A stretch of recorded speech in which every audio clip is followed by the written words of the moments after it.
Welcome back everyone, Mariah Monetize here, and today we're getting into the details of unemployment. We're going to be talking about unemployment at the state level, at the federal level. How much are people getting overpaid when it comes to unemployment? We're going to be kind of discussing how this problem can be solved, and also just looking into the state of California, the state of Texas, and the state of Florida to see how their unemployment programs differ. So the Federal Unemployment Protection Plan started on March 29th of 2020. It expired on July 31st of 2020. So you could think of April, May, June, and July as 4 months that the federal unemployment program went for. So just to be clear here, eligible individuals will receive retroactive payments of the $600 weekly federal unemployment benefits in addition to their state benefits based on their determined date of eligibility. Americans still stuck in unemployment backlogs can get these retroactive checks going back as far as March 29th for the $600 bonus. So what I did here was I created a little bit of a spreadsheet. Probably could have taken up a lot less space, to be honest, but I went over Texas, California, and Florida when it came to unemployment. The issue that we have been hearing constantly is people are getting paid more to stay at home than they are to go to work. How much? Who does this pertain to? So what I did was I did calculations for monthly incomes. $1,000 a month, $2,000 a month, $3,000 a month, $4,000 a month, and $5,000 a month. And to see which people are getting paid more to stay at home. So across the board, the less money you make, the higher percentage that you have made from unemployment. Across the board with Texas, California, and New York, you can see here that people who make $1,000 a month are now receiving in all three states over $2,800 a month on unemployment. This is nearly 3 times as much as they were already making, and this is where the big concern is. I now clearly see the concern when it comes to the current debates back and forth with how much unemployment should be. I personally believe that everyone should be taking as equivalent as possible a hit when it comes to the pandemic. But clearly, the more you make, the more you get screwed in terms of the percentages.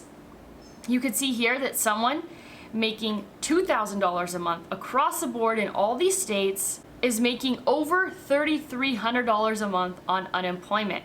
So at what point are people making less money to stay at home than to go to work? It depends here. I actually have New York on the spreadsheet as well. So in the $4,000 range in Texas, California, and Florida, and New York, not Florida, if you make $4,000 a month, you are making that plus more on unemployment. Florida is the only state where if you're making $4,000 a month, you're only making $3,500 on unemployment. Then this is more telling in the $5,000 a month column. So across the board, it basically looks like if you make $4,000 a month or less, you are getting more on unemployment than you are going back to work.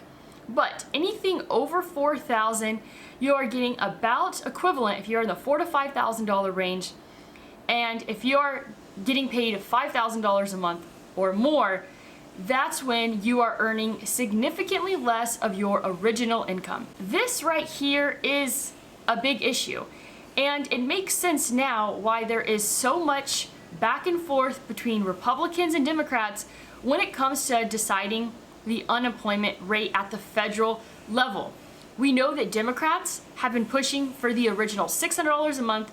Republicans have been pushing for $200 originally, but it since looks like Republicans have upped it to the $400 to $500 range, but they are very reluctant to match what Democrats want to do of the $600.